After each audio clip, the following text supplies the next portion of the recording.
ముందుగా మన తండ్రి అయిన దేవునికి ప్రభువైన యేసుక్రీస్తు ద్వారా వేవేల కృతజ్ఞతాస్తుతులు చెల్లిస్తూ ఈ యొక్క మార్నింగ్ ప్రేయర్ ద్వారా లేఖనం ఏమి చెప్పుచున్నది అని ఆలోచించి అనేక మందిని ఆలోచింపజేయడానికి చేరి వచ్చినటువంటి మీ అందరికీ కూడా ప్రభువైన యేసుక్రీస్తు నామములో శుభాభివందనములు తెలియజేస్తున్నాము. అందరికీ వందనములు. సహోదరులు, లాలయ్య గారి ప్రారంభ ప్రార్థనతో ఈనాటి మార్నింగ్ ప్రేయర్ కార్యక్రమమును మనం ప్రారంభించుకుందాము. సహోదరి జ్యోతి వాళ్ళ పాపకి జ్వరం అంటండి, ప్రార్థనలో జ్ఞాపకం చేసుకోవాలని కోరుకుంటున్నాము. లాలయ్య గారు.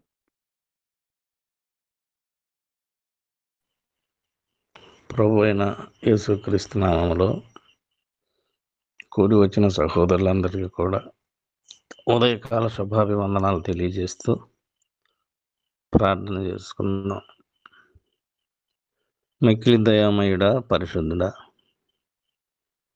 తండ్రి, జగత్తునంతటిని సృష్టించి తండ్రి మమ్మల్ని కూడా సృష్టించి ఎవరు నశించిపోవుట మీకు ఇష్టం లేదు తండ్రి. అందుకని మా కొరకు రక్షణ ప్రణాళికను ఏర్పాటు చేసి మీ కుమారుని భూలోకానికి పంపించి మమ్మల్ని అమితంగా ప్రేమించిన మా ప్రియ పరలోకపు తండ్రి, మా మీద మీకున్న ప్రేమకై కృతజ్ఞతలు స్తుతులు తెలియజేసుకుంటూ ఉన్నాం.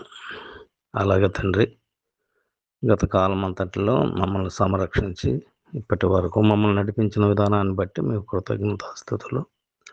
రాబో కాలం అంతటిలో కూడా మమ్మల్ని మీ కృపలో భద్రపరిచి నడిపించండి. అలాగే తండ్రి, మీ పరిచర్యలో భాగంగా తండ్రి, అది తెల్లవారుజామున ఉదయకాల సమయంలో మేము స్తుతించుకొని మీ గురించి తండ్రి మరి లేఖన భాగాలను కొన్ని చర్చించుకునేటువంటి అవకాశాన్ని మాకు ఇచ్చారు. ఈ క్రమం తండ్రి మరింత ముందుకు నడిచినట్లుగా తద్వారా తండ్రి మరి మేము లేఖన భాగాలను తెలుసుకొని అనేకులకు బోధించలాగా మీ కృప దయచేయండి. బోధించేటువంటి బిడ్డలను మీరు గుర్తు చేసుకోండి తండ్రి. హాజరైనటువంటి బిడ్డలందరినీ వారి వారి కుటుంబాలను గుర్తు చేసుకొని మీ కాపుదలలో భద్రపరిచి ఆశీర్వదించమని ప్రార్థన చేస్తున్నాను. అలాగే తండ్రి, ఉదయకాల సమయంలో జ్యోతి గారిని బట్టి మేము మిమ్మల్ని అడుగుతూ ఉన్నాం. అయ్యా, జ్యోతి గారి బిడ్డ అస్వస్థతగా ఉన్నదని తెలుస్తుంది తండ్రి. ఆ బిడ్డను మీరు ఆశీర్వదించండి. మరి లేఖన భాగాలను మేము పరిశుద్ధ గ్రంథాన్ని పరిశీలించినప్పుడు అనేక మందికి మీరు స్వస్థత ఇచ్చారు. అయ్యా, ఆ బిడ్డను కూడా మీరు ఆశీర్వదించి మీ కృపలో భద్రపరిచి చిత్తమైతే ఆ బిడ్డ శరీరంలో ఉన్నటువంటి బలహీనను తీసివేసి తండ్రి త్వరలోనే ఆ బిడ్డ కోలుకొని మంచి సత్తువును బలాన్ని పొందుకొని ఆరోగ్యవంతుడుగా ఉన్నట్లు మీ కృప దయచేసి ఆశీర్వదించమని ప్రార్థన చేస్తూ ఉన్నా. ఈ మనవులన్నీ మా ప్రభు మీ ప్రియ కుమారుడైన యేసుక్రీస్తు నామములో ఈ ప్రార్థనలు మీ సన్నిధిలో సమర్పించుకొనుచున్నాము నా ప్రియ పరలోకపు తండ్రి. ఆమేన్. ప్రార్థన చేసినటువంటి సహోదరు లాలయ్య గారికి ప్రత్యేకంగా వందనములు తెలియజేస్తున్నామండి. ఈ సమయంలో మొదటి పాటగా సహోదరులు సుబ్రహ్మణ్యం గారు పాడి వినిపిస్తారు. రెండవ పాటగా సహోదరులు లాలయ్య గారు పాడి వినిపిస్తారు. సహోదరులకు వందనాలండి.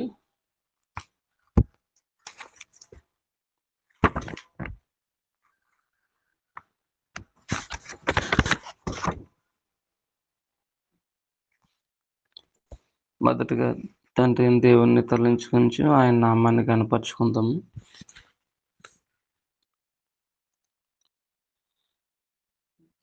శ్రీమంతుడైన యెహోవా దేవుని మహిమను వివరింపగలనా, మరి ఒకరితో పోల్చగలనా? శ్రీమంతుడైన యెహోవా దేవుని మహిమను వివరింపగలనా, మరి ఒకరితో పోల్చగలనా? జ్ఞానము చేత ఆకాశమును భూమిని సృష్టించినాడు. జ్ఞానము చేత ఆకాశమును భూమిని సృష్టించినాడు. పగటికి సూర్యుని, రాత్రికి చంద్రుని, తారల నియమించినాడు. వెలుగును కలిగించినాడు. తారల నియమించినాడు. వెలుగును కలిగించినాడు. శ్రీమంతుడైన యెహోవా దేవుని మహిమను వివరింపగలనా, మరి ఒకరితో పోల్చగలనా? సముద్రము చీల్చి ఆరిన నేలపై తన ప్రజలను నడిపినాడు. సముద్రము చీల్చి ఆరిన నేలపై తన ప్రజలను నడిపినాడు. బాహువు చాచి రాజుల కూల్చి అద్భుతముల చేసినాడు. కానానుకు చేర్చినాడు. అద్భుతముల చేసినాడు. కానానుకు చేర్చినాడు. శ్రీమంతుడైన యెహోవా దేవుని మహిమను వివరింపగలనా, మరి ఒకరితో పోల్చగలనా? మరణము గుండా విమోచకుని ప్రేమతో పోనిచ్చినాడు. మరణము గుండా విమోచకుని ప్రేమతో పోనిచ్చినాడు. మన పాపములను ప్రభు రుధిరముచే కృపతో తొలగించినాడు. క్షేమము కలిగించినాడు. కృపతో తొలగించినాడు.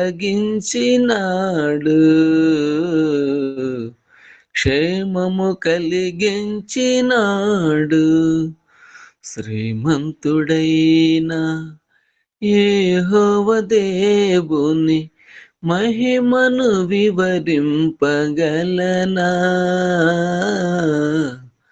మరి ఒకరితో పోల్చగలనా? శ్రీమంతుడైన యెహోవా దేవుని మహిమను వివరింపగలనా, మరి ఒకరితో పోల్చగలనా? అందరికీ వందనాలండి.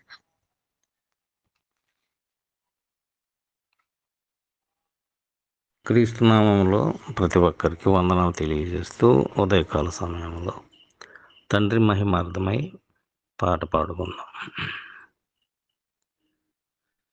యెహోవా నా కాపరి, నేనాయన స్వాస్థ్యమును,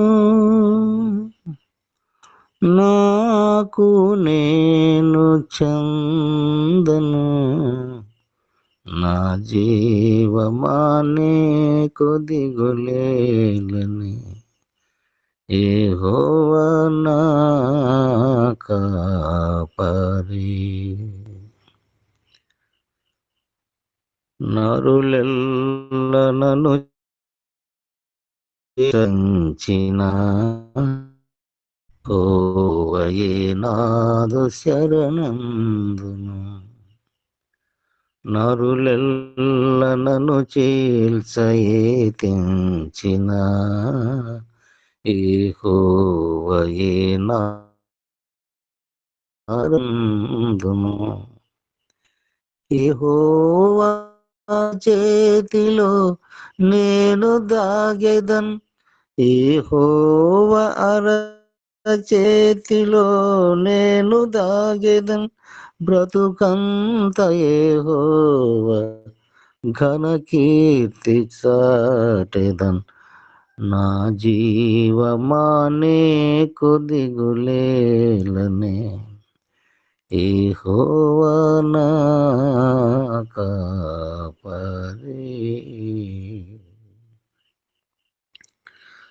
తను వెళ్ళ శ్రమచే చితికి పోయినా, నా వైరులే నన్నపహసించిన.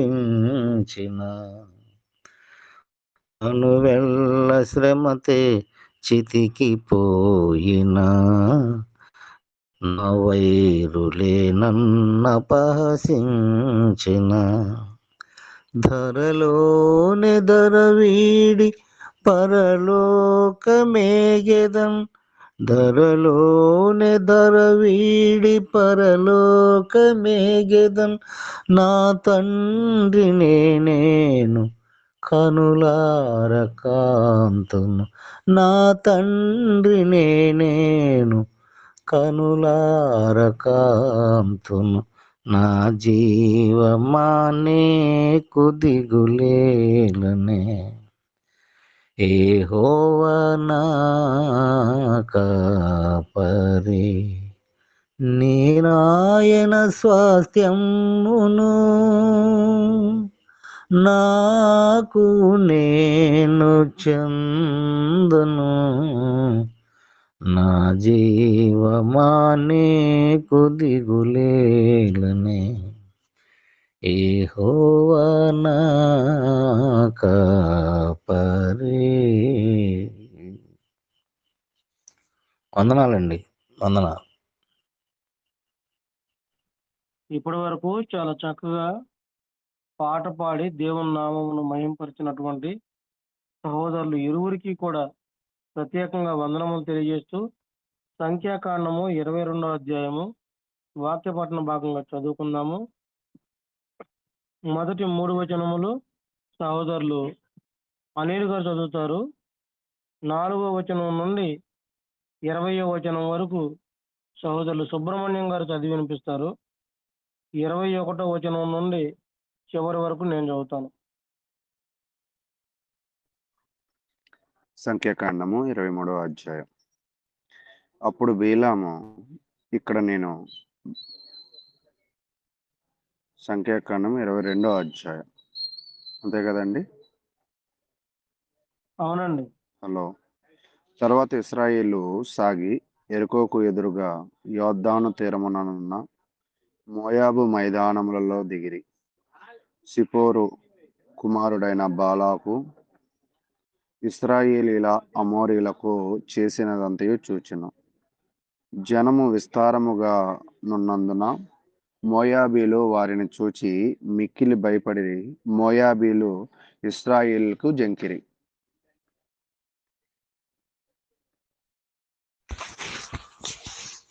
సహోదరులకు వందనాలు.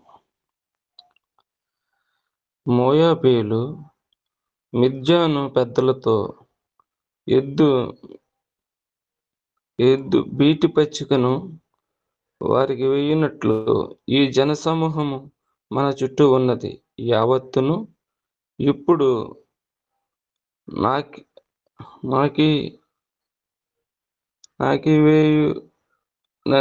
నాకివేయుననిరి. ఆ కాలమందు సిప్పోరు కుమారుడైన బాలాకు మోయాబీలకు రాజు. కాబట్టి అతడు బెయోరు కుమారుడైన బిలాము పిలుచుటకు అతన్ని జనుల దేశమందలి నది యొద్దనున్న పేతోరునకు దూతల చేత ఈ వర్తమానం పంపెను. చిత్తగించుము, ఒక జనము ఐగుప్తులో నుండి వచ్చును. ఇదిగో వారు భూతలమును కప్పి నా ఎదుట దిగి ఉన్నారు. కాబట్టి నీవు దయచేసి వచ్చి నా నిమిత్తము ఈ జనమును శపించుము. వారు నాకంటే బలవంతులు. వారిని హతము చేయుటకు నేను బలమొందుదునేమో. అప్పుడు నేను ఆ దేశము నుండి వారిని తోలివేయుదును. ఎలయనగా నీవు దీవించువాడు దీవింపబడుననియు, శపించువాడు శపింపబడుననియు నేను ఎరుగుదును. కాబట్టి మోయాబు పెద్దలు మిద్యాను పెద్దలను సోది సొమ్మును చేత పట్టుకుని బిలాము నద్దకు వచ్చి బాలాకు మాటలు అతనితో చెప్పగా, అతడు వారితో, ఈ రాత్రి ఇక్కడనే ఉండి యెహోవా నాకు సెలవిచ్చిన మాటలను నేను తిరిగి వచ్చి మీతో చెప్పేదనను. అప్పుడు మోయాబు అధికారులు బిలామునొద్ద బస చేసిరి. దేవుడు బిలామునొద్దకు వచ్చి, నీ యొద్దనున్న ఈ మనుషులు ఎవరని అడుగగా, బిలాము దేవునితో ఇట్లనెను, సిప్పోరు కుమారుడైన బాలాకును, మోయాబు రాజు చిత్తగించుము. ఒక జనము ఐగుప్తు నుండి బయలుదేరి వచ్చెను. వారు భూతలమును కప్పుచున్నారు. నీవు ఇప్పుడే వచ్చి నా నిమిత్తము వారిని శపింపుము. నేను వారితో యుద్ధము చేసి వారిని తోలివేయుదునేమో అని వీరి చేత నాకు వర్తమానం పంపెను. అందుకు దేవుడు, నీవు వారితో వెళ్ళవద్దు, ఆ ప్రజలను శపింపకూడదు, వారు ఆశీర్వదింపబడిన వారు అని బిలాముతో చెప్పెను. కాబట్టి బిలాము ఉదయం లేచి బాలాకుకు అధికారముతో, మీరు మీ స్వదేశమునకు వెళ్ళుడి, మీతో కూడా వచ్చుటకు యెహోవా నాకు సెలవియ్యనని చెప్పుచున్నాడనగా, మోయాబు అధికారులు లేచి బాలాకు నద్దకు వెళ్ళి, బిలాము మాతో కూడా రానల్లడాయనని నాతో కూడా. అందుకు బాలాకు వారి కంటే బహు ఘనత వహించిరి. మరి ఎక్కువ మంది అధికారులను మరలా పంపెను. వారు బిలామునద్దకు వచ్చి అతనితో, నీవు దయచేసి నా యొద్దకు వచ్చుటకు ఏమియు అడ్డము చెప్పకము. నేను నీకు బహు ఘనత కలుగజేసేదను. నీవు నాతో ఏమి చెప్పుదువో అది చేసేదను. గనుక నీవు దయచేసి వచ్చి నా నిమిత్తము ఈ జనులను శపింపమని సిప్పోరు కుమారుడైన బాలాకు చెప్పిరి. అందుకు బిలాము బాలాకు తన ఇంటెడు వెండి బంగారములను నాకిచ్చినను, కొద్ది పనినైనను గొప్ప పనినైనను చేయనట్లు నేను నా దేవుడైన యెహోవా నోటి మాట మీరలేను. కాబట్టి మీరు దయచేసి ఈ రాత్రి ఇక్కడనే నుండి యెహోవా నాతో నీకేమి చెప్పునో నేను తెలుసుకుందునని బాలాకు సేవకులకు ఉత్తరమిచ్చెను. ఆ రాత్రి దేవుడు బిలామునద్దకు వచ్చి, ఆ మనుషులు నిన్ను పిలువ వచ్చిన ఎడల నీవు లేచి వారితో వెళ్ళుము. అయితే నేను మీతో చెప్పిన మాట చొప్పుననే నీవు చేయవలెనని అతనికి సెలవిచ్చెను.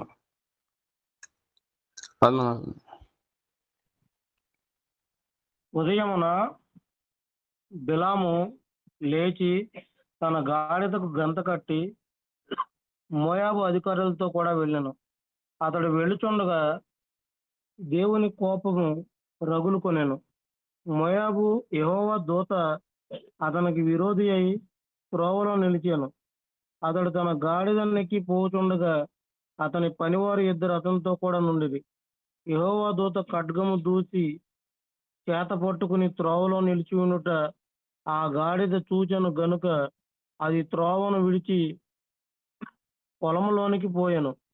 బిలాము గాడిదను దారికి మలుపవలనని దాని కొట్టగా, యెహోవా దూత ఇరుప్రక్కలను గోడలు గల ద్రాక్ష తోటల సందులో నిలిచెను.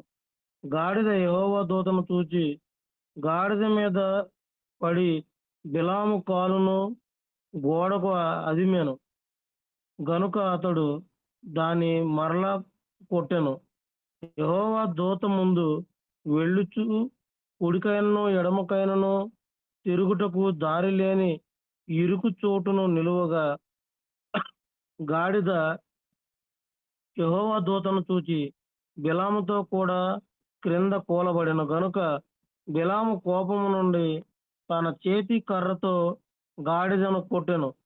అప్పుడు యెహోవా ఆ గాడిదకు వాక్కునిచ్చెను గనుక అది, నీవు నన్ను ముమ్మారు కొట్టితివి, నేను నిన్నేమి చేసిదనని బిలాముతో అనగా, బిలాము, నీవు నా మీద తిరుగుబడితివి, నా చేత ఖడ్గమున్న ఎడల నిన్ను చంపివేయుదునని గాడిదతో అనెను. అందుకు గాడిద, నేను నీ దాననైనది మొదలుకొని నేటి వరకు నీవు ఎక్కుచూ వచ్చిన నీ గాడిదను కానా? నేను ఎప్పుడైనాను నీకు ఇట్లు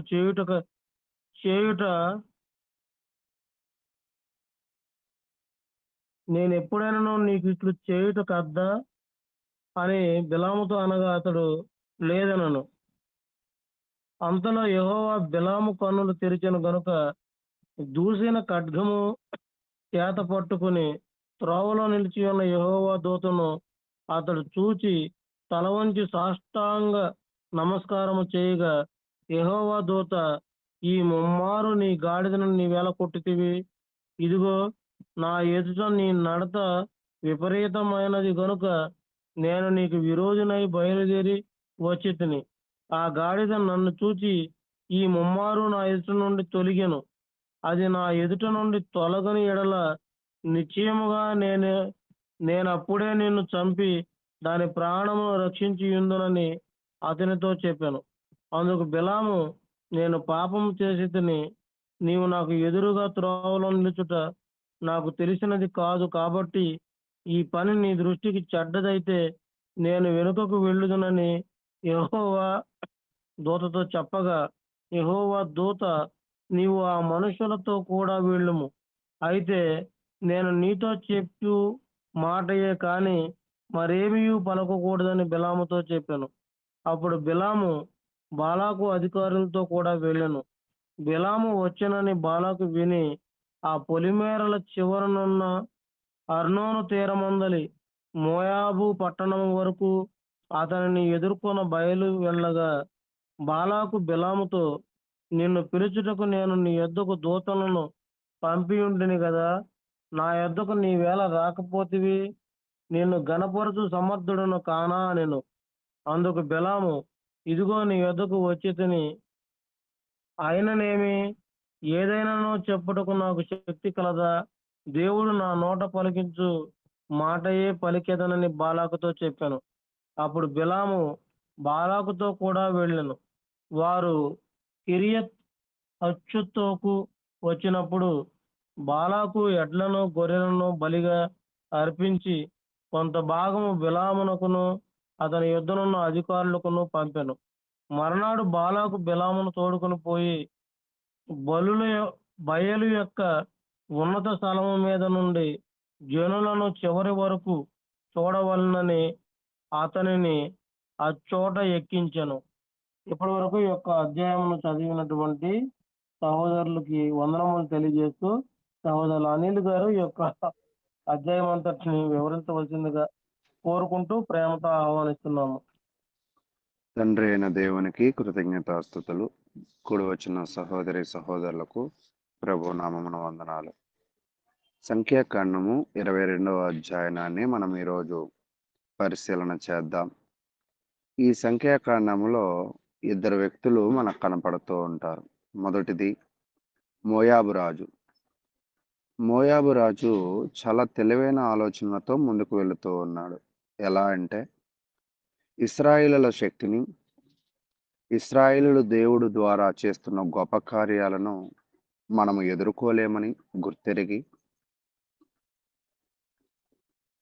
ప్రవక్త అయిన బేలాము ద్వారానే వారిని శపించగలము, ప్రవక్త అయిన బేలాము ద్వారానే వారిని ఓడించగలము అనే ఆలోచన కలిగి ఒక కుయుక్తితో బేలాముతో కథ నడిపించాలనే అభిప్రాయాన్ని కలిగి ఉన్నాడు.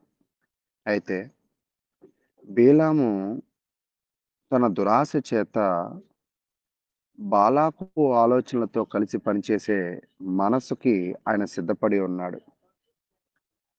అయితే దేవుడు ఒక గాడి ద్వారా వారికి బుద్ధి చెప్పడము అనేది ఈ అధ్యాయంలో మనమైతే చూస్తూ ఉంటాం.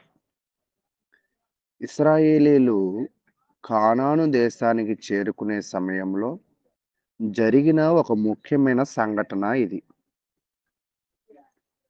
ఈ యొక్క అధ్యాయంలో మనం పరిశీలన చేస్తూ ఉన్నప్పుడు దేవుని సార్వభౌమత్వానికి లోభము ప్రమాదమని, దేవుడు తన ప్రజలను ఎలా కాపాడుతాడో చూపిస్తూ ఉంది. ఇక్కడ ఒక లోభము కలిగిన ఒక వ్యక్తి, అతను ఒక ప్రవక్త. లోభము అంటే పిసనారితనము లేదా పేరాస లేదా సంపాదించిన ధనాన్ని ఖర్చు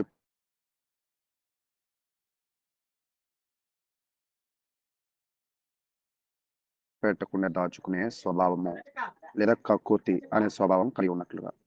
ఇక బిలాము అనే ఈ ప్రవక్త కూడా దేవుడి చేత నడిపింపబడుతున్న వ్యక్తి అయినప్పటికీ కూడా తన మనసులో ఒక దురాశకి అవకాశం అనేది వచ్చింది, ఒక పేరాశకు అవకాశం అనేది అతను ఇచ్చాడు. అయితే కొన్ని విషయాలను ముందు మనం పరిశీలన చేద్దాం. ఇప్పుడు ఈ మోయాబు రాజు అయిన ఈ యొక్క బాలాకు అతని భయము ఏంటంటే 4వ వచనం, మోయాబీలు మిజ్జాను పెద్దలతో ఎద్దు బీటి పచ్చికను నాకివేయినట్లు ఈ జనసమూహం మన చుట్టూ ఉన్నది. అంటే వాస్తవానికి ఇశ్రాయేలు ప్రజలు చాలా భయక్రాంతులుగా ఇశ్రాయేలు ప్రజలను చూస్తున్నప్పుడు, ఇశ్రాయేలు ప్రజల యొక్క యుద్ధాలు చూస్తూ ఉన్నప్పుడు చుట్టుపక్క ప్రజలు చాలా భయక్రాంతులు అయ్యారు. ఎంత భయక్రాంతులు అయ్యారు అంటే, ఒకవేళ ఇశ్రాయేలు ప్రజల జోలికి ఎవరైనా వెళితే ఎద్దు బీటి పచ్చికను నాకివేసినట్టు మన అందరినీ కూడా నాశనం చేసేస్తారు అనే భయం అయితే వాళ్ళలో కలిగింది. ఆ భయాన్ని బట్టి 1 నుంచి 6వ వచనము దాకా చూస్తున్నప్పుడు ఇశ్రాయేలీలు అమ్మోరీలను ఓడించిన వార్త విని భయపడ్డారు. వారి సైన్యముతో ఓడించలేనని భావించారు. అందుకే ప్రవక్త బిలామును పిలిపించి శపించమని కోరాడు. ప్రధానమైన ఆలోచన ఏమిటి అంటే, దేవుని ప్రజలపై భయము దేవుని శక్తిని చూపిస్తూ ఉంది. అంటే వీళ్ళు దేవుని ప్రజలకి భయపడుతున్నారు, దేవుడు జరిగించిన కార్యాలకు భయపడుతున్నారు అంటే, ఆ చుట్టుపక్కల వాళ్ళందరూ కూడా ఇశ్రాయేలు ప్రజల యొక్క కదలికను, వాళ్ళని దేవుడు నడిపిస్తున్న విధి విధానాలను బాగా తెలుసుకున్నారు. అయితే నిజంగా ఈ భయం ఎవరిలో లేదంటే నిజమే, ఇశ్రాయేలులో లేదు. ఎవరిలో ఉందంటే ఇతర రాజులకు ఉంది, ఇతర ప్రజలకు ఉంది దేవుడి మీద, కానీ వీళ్ళకి లేదు. అయితే 6వ వచనం, కాబట్టి నువ్వు దయచేసి వచ్చి వీళ్ళు భయంతో ఎవరిని సంప్రదించారు అంటే ప్రవక్తను సంపాదించి ఈ జనమును శపించుము, వారు నాకంటే బలవంతులు, వారిని హతము చేయుటకు నేను బలమందునేమో, అప్పుడు నేను ఈ దేశములో నుండి వారిని తోలివేయుదును. అంటే ఒకవేళ మన భాషలో అర్థం కావాలంటే, కొన్ని పనులను జరిగించుకోవడానికి మనము లంచాలు ఇస్తూ ఉంటాం కదా, అలాగే ఇక్కడ కూడా ఈ యొక్క బాలాకు తన భయానికి లంచాన్ని ఇచ్చి ధైర్యాన్ని తెచ్చుకోవాలనుకున్నాడు. ధైర్యం అనేది ఒకవేళ లంచం ఇస్తే వచ్చేది కాదు. అయితే తెచ్చుకోవాలనుకున్నాడు. దీవెనలను కూడా ధనంతో కొనాలనుకున్నాడు. శపింపబడకుండా కూడా ధనంతో సిద్ధపడ్డాడు. అంటే ఇక్కడ మనకి బాగా అర్థం చేసుకోవాల్సింది ఏంటంటే, వీళ్ళు ధైర్యం కోసం, ఆశీర్వదింపబడడం కోసం, శపింపబడకుండా ఉండడం కోసం వాళ్ళు చాలా ధనాన్ని ఖర్చు పెట్టడానికి సిద్ధపడిపోయారు. అక్కడ వాళ్ళ సొమ్ము గురించి చెప్తూ ఉన్నాడు 7వ వచనం, కాబట్టి మోయాబు పెద్దలను మిద్యానీయ పెద్దలను సోదె సొమ్మును చేత పట్టుకుని, అంటే ఇది ఒక న్యాయమైన సొమ్ము అయితే కాదు. వీళ్ళు ఇరువురు కూడా ధనాన్ని పట్టుకొని వచ్చారు. ఇరువురు పెద్దలు కూడా ధనాన్ని పట్టుకొచ్చారు. అంటే మీకు ఇక్కడ బాగా అర్థం చేసుకోవాల్సిన విషయం ఏమిటి అంటే, ఇక్కడ మనం పరిశీలన చేస్తూ ఉన్నప్పుడు పెద్దలకు అర్థమైపోయింది. ఒకవేళ ఇశ్రాయేల్‌తో యుద్ధానికి వెళ్తే మనం అయిపోతాము. మన చరిత్ర ముగిసిపోయిద్ది అని ఈ పెద్దలు ధనముతో దేవుని ప్రవర్తన కొనేసే ప్రయత్నం అయితే చేశారు. అయితే 7వ వచనం నుంచి 14వ వచనం దాకా చూస్తున్నప్పుడు బీలాము మొదట స్పందన. ఆ ప్రపోజల్ వచ్చినప్పుడు బీలాము ఎలా స్పందించాడంటే, మోయాబు పెద్దలు బహుమతులతో బీలాము దగ్గరికి వచ్చారు. బీలాము దేవుణ్ణి అడిగాడు. అప్పుడు దేవుని సమాధానం ఏమిటి అంటే, నీవు వారితో పోకూడదు. 12వ వచనం. అందుకు దేవుడు, నీవు వారితో వెళ్ళకూడదు, ఆ ప్రజలను శపింపకూడదు, వారు ఆశీర్వదింపబడిన వారని బీలాముతో చెప్పాను. అంటే ఇక్కడ దేవుడు ఏం చెప్తూ ఉన్నాడంటే, ఇక్కడ బాగా క్లియర్‌గా మనం నేర్చుకోవాల్సిన విషయము, దేవుని దృష్టి తన ప్రజల మీద ఉన్నప్పుడు ఎటువంటి చెడు దృష్టి తగలడానికి అవకాశం అనేదే లేదు. ఇప్పుడు చెడు దృష్టి తగలకూడదని, చెడు దృష్టి రాకూడదని దేవుడు మరలా ఏం చెప్తున్నాడంటే, ఓ బిలాము, నువ్వు ఆ రాజు మాట ప్రకారంగా అక్కడికి వెళ్ళకూడదు, వాళ్ళని శపించకూడదు. వాళ్ళు ఎందుకు శపింపకూడదంటే, వాళ్ళు ఆశీర్వదింపబడిన వారు అనే విషయాన్ని మరలా గుర్తు చేస్తూ ఉన్నాడు. మీకు ఇక్కడ అర్థం చేసుకోవాల్సిన విషయం ఏమిటంటే, యాకోబును ఇశ్రాయేలు అని నామకరణం చేసిన దేవదూత దగ్గర మనం చూసాం కదా! చివరిదాకా ఈ యాకోబు సంతానాన్ని దేవుడు ఎల్లవేళలా ఆశీర్వాదానికి పాత్రులుగానే చేశారు. కానీ జనులు వాళ్ళ యొక్క ప్రవర్తన ద్వారా వాళ్ళు శాపాల పాలయ్యారు తప్ప, దేవుడు ఎప్పుడు వారిని ఆశీర్వాద పాత్రులుగా చూశాడు. అయితే మొదటి ప్రయత్నం అయిపోయింది. బాలాకు మిద్యాను పెద్దలను, మోయాబు పెద్దలను పంపించారు. బీలాము దానిని రిజెక్ట్ చేశాడు. అయ్యా, మీ లంచం వద్దు, మీ ధనం వద్దు, ఏమి వద్దు. ఎందుకంటే ఈ ప్రజలు మామూలు కాదు, వీళ్ళు దేవుడి చేత ఆశీర్వదింపబడిన వాళ్ళు అని చెప్పాడు. అయితే రెండోసారి ప్రయత్నం 15-21 దాకా చూస్తున్నప్పుడు బాలాకు ఇంకా పెద్ద అధికారులను పంపి ఇలా చెప్పించాడు. నీకు గొప్ప గౌరవం ఇస్తాను. బీలాము ఇలా అన్నాడు. బాలాకు తన ఇల్లు వెండి బంగారముతో నింపిన దేవుని మాటకు విరుద్ధంగా చేయలేను. కానీ రాత్రి దేవుడు ఇలా అన్నాడు, వారు పిలిస్తే వెళ్ళు, కానీ నేను చెప్పినదే మాట్లాడాలి అని తెలియజేశాను. అంటే ఇక్కడ మనం బాగా పరిశీలన చేస్తూ ఉన్నప్పుడు బీలాము మనసు రెండో ఆహ్వానానికి కొంత బలహీనపడింది. తనలో ఉన్న పేరాశ లేదా తనలో ఉన్న లోభత్వము బయటకు వచ్చిన పరిస్థితి. దేవుడు ఒక్కసారి మాట ఇచ్చాడంటే అదే శాశ్వతం. కానీ దేవుడు ఏమైనా మనసు మార్చుకుంటాడేమో, మరలా ఆగండి, మీరు వచ్చారు కదా, మరలా నేను అడిగి చెప్తాను అని అన్నాడు. ఇక నేను బాగా ఎవరిని అభినందిస్తానంటే బాలాకును అభినందిస్తా. ఒక్కసారి ప్రయత్నం చేశాడు బీలాము, పడ్డాడా? పడలేదు. రెండోసారి దానికంటే గొప్పోళ్ళని పంపించాడు, చాలా గొప్పగా ప్రయత్నం చేశాడు. ఇప్పుడు పడ్డాడు. ఎవరు పడ్డారంటే బీలాం పడ్డాడు. అయితే ఇక్కడ నేనేం చెప్పాలనుకుంటున్నానంటే, చరిత్ర విషయం కాదు గానీ, ఈరోజు మన జీవితంలో కూడా ఒకరికి వాక్యం చెప్పాం, విశ్వాసంలోకి వచ్చారా? వింటే విన్నారు, లేకపోతే లేదని వదిలేస్తూ ఉంటాం. కానీ ఇక్కడ మనం బాలాకుని చూస్తున్నప్పుడు బీలాముని లోపరుచుకునే అంత విధంగా ఎక్కడ దాకైనా వెళ్తాను, ఎన్నిసార్లైనా ప్రయత్నిస్తాను అని సిద్ధపడుతూ ఉన్నాను. ఈరోజు మన జీవితంలో కూడా బాలాకు లాంటి ఒక పట్టుదల ఉండాలి. ఒక పనిని నిర్మించాము అంటే, ఒక పనిలో మనం ముందుకు వెళ్ళామంటే ఖచ్చితంగా దానిలో మనం ముందుకు వెళ్ళి దాన్ని చేసే విధంగా బలపరచాలి. కాబట్టి రెండో ఆహ్వానంలో బాలాకు యొక్క ప్రయత్నము సక్సెస్ అయ్యాడు. సక్సెస్ అయిన తర్వాత ఇప్పుడు 22-35 వచనం దాకా మనం చూస్తూ ఉన్నప్పుడు దేవుని కోపము, గాడిద అద్భుతం. అంటే ఇక్కడ ఏం జరుగుతుంది అంటే, దేవుడు ఉద్దేశములేమో వాళ్ళు ఆశీర్వదింపబడిన వాళ్ళు, వాళ్ళని ఎవరు శపింపకూడదు.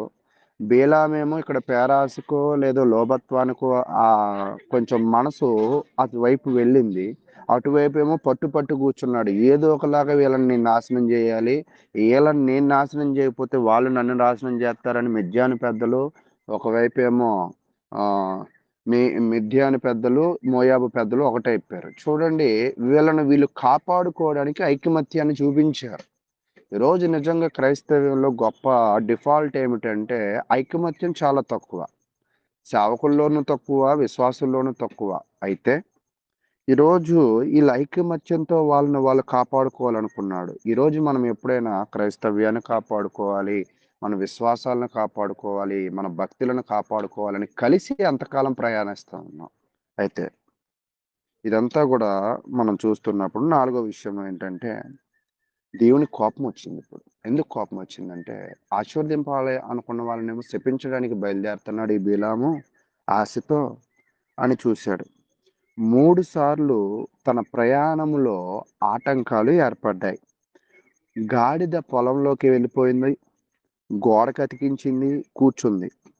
ఈ గాడిద చేస్తున్న వైఖరి ఎవరికి అర్థం కాలేదంటే యజమానికి అర్థం కాల, బీలాంకి అర్థం కాల.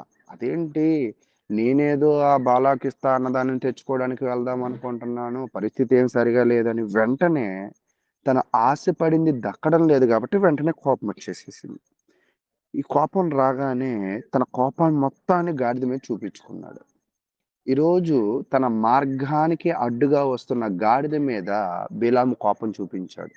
అయితే మరి దేవుని మార్గంలో ఇప్పుడు ఎవరు అడ్డు వెళ్తున్నారంటే బీలాము అడ్డు వెళ్తున్నాడు. ఇది అర్థం కాల బీలాముకి. బీలాము మార్గంలో గాడిద వస్తే గాడిద మీద బీలాము కోప్పడ్డాడు కదా, మరి దేవుని మార్గంలో బీలాము వస్తే దేవుడు కూడా మరి బీలాము మీద కోప్పడాలి కదా. అయితే బీలాముకి బుద్ధి వచ్చేటట్టుగా గాడిద ద్వారా కొన్ని విషయాలను తెలియజేసినట్లయితే మనం చూస్తూ ఉన్నాం. మొట్టమొదటిసారిగా మొట్టమొదటిసారి కాదు, ఇది రెండోసారి అనుకోవాలి. ఎందుకంటే యోధోని తోటలో ఒక పాము మాట్లాడి అక్కడున్న వ్యక్తులను శాపంలోకి నడిపించింది. ఇప్పుడు ఇక్కడ గాడిద మాట్లాడి బేలాముని నాశనం కాకుండా ప్రయత్నం చేసింది. అయితే ప్రియ సహోదరులారా, ఇక్కడ మనం నేర్చుకోవాల్సిన విషయాలు ఏమిటంటే దేవుడు తన ప్రజలను శపింపనివ్వడం, లోభము పేరాశ కలిగిన మనుషులు ప్రమాదంలో పడేస్తూ ఉంది. దేవుడు ఒక్కోసారి ప్రత్యక్షంగా కాకుండా పరోక్షంగా కూడా కొన్ని హెచ్చరిస్తూ ఉంటాడు. కాబట్టి వాటిని మనం అర్థం చేసుకోవాలి. అయితే ఇక్కడ మీరు గమనించండి, ఇశ్రాయేలు ప్రజలను దేవుడు శపింపలేదు. అలాగే యేసుక్రీస్తు ద్వారా కూడా దేవుడు తన ప్రజలను ఆశీర్వాదానికి పాత్రలను చేశాడు. బీలాము దేవుని మాట తప్ప చెప్పలేకపోయాడు. యేసు దేవుని వాక్యాన్ని పూర్తిగా ప్రకటించాడు. గాడిద ద్వారా దేవుడు హెచ్చరించాడు. యేసుక్రీస్తు బోధల ద్వారా ఈరోజు ప్రజలను దేవుడు హెచ్చరించాడు. మరి శాప ప్రయత్నం జరిగింది బిలాము ద్వారా. అయితే యేసుక్రీస్తు ద్వారా ఆశీర్వాదంలోకి దేవుడు తీసుకువచ్చాడు. కాబట్టి ప్రియ సహోదరులారా, ఈరోజు నువ్వు ఆశీర్వాదానికి పాత్రుడే కావాలి అంటే దేవుని యందు విశ్వాసం కలిగి ఉండు. దేవుని వాక్యాన్ని గట్టిగా పట్టుకుని ముందుకు వెళ్ళేవాడిగా ఉండడానికి ప్రయత్నం చేయండి. అయితే ఇక్కడ బాగా ఇంకా మరింత విశేషమైన ఒక విషయం ఏమిటంటే 37వ వచనం, బాలాకు బీలాముతో నిన్ను పిలుచుటకు నేను నీ యొద్దకు దూతలను పంపితిని కదా, నా యొద్దకు నీవేళ రాకపోతివి, నేను గణపరచ సముద్రుడును కానా. ఇక్కడ చూడండి, ఒక ప్రజలను నాశనం చేయాలని వీళ్ళందరూ కలిసి పని చేస్తూ ఉన్నారు, ఐకమత్యంగా ఉన్నారు, పట్టు ఉన్నారు. బాలాకు అడుగుతున్నాడు బీలాంని, అయ్యా నిన్ను కనపరచగలుగుతానా లేదా అనుకుంటున్నావా, నేను నిన్ను బాగానే చూసుకుంటాను, నువ్వు ఎందుకు నన్ను నమ్మలేదు అని చక్కగా అడుగుతున్నాడు. అంటే ఇక్కడ బాగా అర్థం చేసుకోండి, బాలాకు తన మాటను నెగ్గించుకోవడానికి తగ్గున్నాడు, బాగా తాను తగ్గించుకున్నాడు నెగ్గడానికి. ఈరోజు నిజంగా క్రైస్తవ జీవితంలో మనము ఇతరుల ఆత్మలను రక్షించడానికి, మన సహవాసాలను క్రీస్తులో బలపరచడానికి మనం ఇతరులతో తగ్గుంటున్నామా అంటే బాలాకు స్ట్రాటజీ అంతా బాగుంది, పట్టుపట్టాడు, పెద్దలను కలిపాడు, ఐకమత్యంతో వెళ్ళాడు, తను తగ్గించుకున్నాడు. కానీ ఇది రాంగ్ వే. దేవుని ప్రజల వైపు వెళ్ళడం తప్పు. కానీ విధానం బాగుంది, కానీ దేవుని ప్రజల వైపు వెళ్ళడం అనేది తప్పు త్రోవలో వెళుతున్నాడు.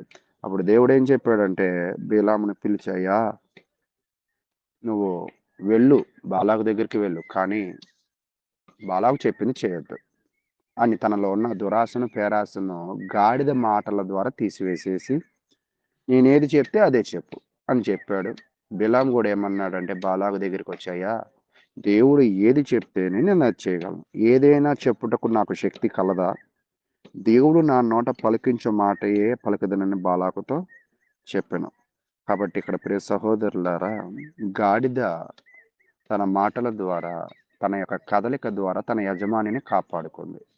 ఈరోజు నిజంగా మన ఇళ్లలో మనం ఒక గాడిదల్లాగా ఉండగలిగామా అంటే, గాడిదల్లాగా ఉండడము అంటే గాడిద తన యజమానిని కాపాడింది. ఈరోజు నీ వ్యక్తిత్వము, నీ స్వభావం ద్వారా నీ కుటుంబాన్ని కాపాడుకోగలుగుతున్నావా?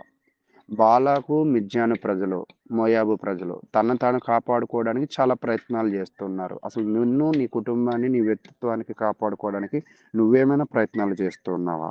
ఒకసారి ఈ కోణంలో కూడా ఒకసారి ఆలోచించేసే ప్రయత్నం చేయండి. కాబట్టి ప్రియ సహోదరులారా, మరి ఈ విషయాలను మీరు గ్రహిస్తారని విశ్వసిస్తూ నాకు ఇచ్చిన ఈ సమయాన్ని నేనైతే ముగిస్తూ ఉన్నాను.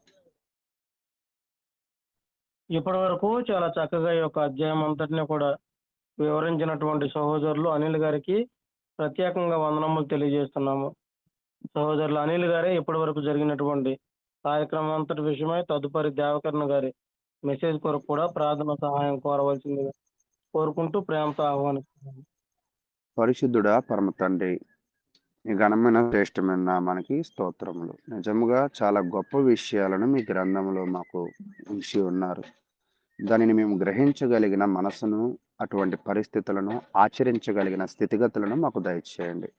నిజముగా మా తండ్రి, బాలాకు, మిద్యాను ప్రజలు వారిని కాపాడుకోవడానికి ఎంతవరకైనా చాలా పట్టుదలతో వెళ్ళారు.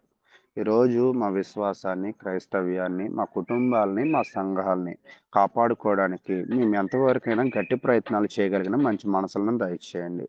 అదే విధంగా ఈ గట్టి ప్రయత్నాలలో ఒక్కోసారి బిలాములాగా మా తండ్రి మేము పేరాశకో, లోకాశకో మరి మేము మా జీవితాలను పతనం చేసుకోకుండా నీ సహాయతం దయచేయండి. తెలిసి తెలియక పొరపాట్లు చేస్తే దయతో మన్నించండి. మా జీవితాల్లో కూడా బిలాము దగ్గరికి వెళ్ళిన ఒక గాడిదలాగా మా ముందుకు వచ్చి దేవుని మాటలు ఎవరైతే తెలియజేస్తున్నారో ఆ మాటలను గ్రహించగలిగిన మనసులను మీరు మాకు ప్రసాదించండి. మేము చేస్తుందే కరెక్ట్ అని అనుకోకుండా, మేము చేస్తుందే న్యాయం అనుకోకుండా, మీ దృష్టికి ఏది న్యాయము, మీ దృష్టికి ఏది మా తండ్రి సరైనదో దానిని గ్రహించగలిగిన స్థితిగతులు దయచండి. తదుపరి వాక్యము, ప్రార్థన గురించి అనేకమైన విషయాలు మా సహోదరులు తెలియజేస్తున్న విధానమును బట్టి కృతజ్ఞతాస్తుతులు. ఈ యొక్క కార్యక్రమం ద్వారా మాలో ఉన్న మా తండ్రి బలహీనతలను, మాలో ఉన్న విశ్వాసమును, మాలో ఉన్న లోటుపాట్లను అన్నిటినీ దూరపరుచుకుంటూ క్రీస్తులో సంపూర్ణులవుటకు ఈ తరగతులు అటు విధముగా ఈ తరగతులను ముందుకు తీసుకువెళ్ళటకు, సాగించుటకు కృప చూపిస్తారని నమ్ముచు తదుపరి వాక్యాన్ని కూడా మేమందరం విని గ్రహించగలిగిన స్థితిగతులను, మరి సంఖ్యలో, నాణ్యతలో దీనిని అభివృద్ధి పరచగలరని, దీంట్లో పాల్గొన్న ప్రతి ఒక్కరిని వారి వారి కుటుంబాలను కూడా దీవించమని యేసుక్రీస్తు నామమున అడిగి వేడుకుంటున్నాను తండ్రి, ఆమేన్. ప్రార్థన చేసినటువంటి సహోదరులు అనిల్ గారికి ప్రత్యేకంగా మరొకసారి వందనములు తెలియజేస్తూ, సహోదరులు దేవకర్ణ గారు వారికి ఇవ్వబడినటువంటి సమయం అంతటిని కూడా సంపూర్ణంగా వినియోగించుకోవాలని కోరుకుంటూ ప్రేమతో ఆహ్వానిస్తున్నాము.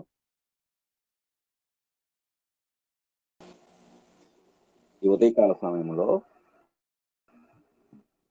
మరొక శ్రేష్టమైన దినమును మనకు అనుగ్రహించి దేవుని వాక్యమును ధ్యానించి భాగ్యమును మనకు అనుగ్రహించిన మన పరలోకపు తండ్రి అయిన దేవునికి నా కృతజ్ఞతాస్తుతులు చెల్లిస్తూ ఉన్నాను.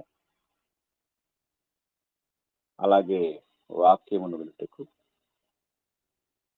దేవుని సన్నిధికి చేరిన ప్రియ సహోదరి సహోదరులందరికీ కూడా నా హృదయపూర్వకమైన వందనములు తెలియజేస్తూ ఉన్నాను. ప్రియమైన వాటారా, ప్రార్థన అనే ఒక అంశమును గురించి మనము గడిచిన దినముల నుండి ధ్యానిస్తూ ఉన్నాం. ప్రార్థన గురించి అనేక విషయాలు మనము ధ్యానించాం. ప్రార్థన అనే ఈ అంశంలో మరి గడిచిన దినము ఆసక్తి కలిగిన స్థిరమైన మనసుతో మనము ప్రార్థించాలి అనే విషయాలు మనము ధ్యానించాము. ఈరోజు మనము అదే పాయింట్లో మరొక పాయింట్ మనం చూద్దాం. ప్రార్థనలో మనము నిలకడగా ఉండాలి. చూడండి, కొలస్సీలకు రాసిన పత్రిక 4వ అధ్యాయం. కొలస్సీలకు రాసిన పత్రిక 4వ అధ్యాయము మనం చదువుకున్నట్లయితే 4వ అధ్యాయంలో పౌలు గారు ఒక శ్రేష్టమైన విషయాన్ని మనకు తెలియజేస్తూ ఉన్నాడు. కొలస్సీలకు రాసిన పత్రిక 4వ అధ్యాయం 12వ వచనాన్ని చదువుకుందాం. కొలస్సీలకు రాసిన పత్రిక 4వ అధ్యాయం 12వ వచనం. మీలో ఒకడును క్రీస్తు యేసు దాసుడునైన ఎపఫ్రా మీకు వందనములు చెప్పుచున్నాడు. మీరు సంపూర్ణులను, ప్రతి విషయములో దేవుని చిత్తమును గూర్చి సంపూర్ణాత్మ నిశ్చయత గలవారునై నిలకడగా ఉండవలనని ఇతడు ఎల్లప్పుడూ మీ కొరకు తన ప్రార్థనలలో పోరాడుచున్నాడు. చూడండి, ఎపఫ్రాని గూర్చి పౌలు గారు కొలస్సీ సంఘంలో రాస్తూ, కొలస్సీ సంఘము ప్రతి విషయంలో సంపూర్ణత కలిగి ఉండాలని, దేవుని చిత్తమును గూర్చిన సంపూర్ణ ఆత్మ నిశ్చయత కలిగి ఉండాలని, అన్నిటికంటే ముఖ్యంగా నిలకడగా ఉండాలని తన ప్రార్థనలలో పోరాడుచున్నాడు అని పౌలు గారు ఇక్కడ ఎంతో స్పష్టంగా మనకు తెలియజేస్తూ ఉన్నాడు. ఈ మాట మనం జాగ్రత్తగా పరిశీలించినట్లయితే, ప్రార్థన అనేది ఒక ప్రయాస, అంటే ఒక పోరాటముగా ఆయన మాట్లాడుతున్నట్లుగా మనం చూడగలం. అంటే ఈరోజు మనము ప్రార్థనలో విజయాన్ని పొందేంత వరకు ఒక పోరాటంగా ప్రార్థనని ఈయన పౌలు గారు ఎపఫ్రా యొక్క ప్రార్థనను గూర్చి మాట్లాడుతూ ఉన్నాడు. కనుక మనము ప్రార్థన నామకార్థంగా చేసేవారంగా కాక ప్రార్థనలో పోరాడేవారంగా మనం ఉండాలి. ప్రార్థన అంటే ఇక్కడ కొన్ని విషయాలు, అంటే కొలసీ సంఘం కొరకు ఎపఫ్రా చేసే ప్రార్థనలో ఆయన కొన్ని ఉద్దేశాలు కలిగి ఉన్నాడు. ఏమిటి అంటే, ఒకటి, సంపూర్ణులు కావాలి కొలసీ సంఘం. 2, ప్రతి విషయంలో దేవుని చిత్తమును గూర్చి సంపూర్ణ ఆత్మ నిశ్చయత గలవారై ఉండాలి, నిలకడగా ఉండాలి. ఈ విషయాలు ఆయన ప్రార్థనలో భాగాలుగా ఉన్నాయి. అయితే ఆయన కేవలము ఆ ఉద్దేశాల కొరకు మాత్రమే ప్రార్థించడం లేదు, కానీ కొలసీ సంఘం వాటిని కలిగి ఉండాలి అని ఆయన పోరాడుతూ ఉన్నాడు. మనము కూడా ప్రార్థనలో పోరాడవలసిన వారమై ఉన్నాం. అంటే దానిని సాధించేంత వరకు కూడా పోరాటం అనేది అవతలి వ్యక్తిపై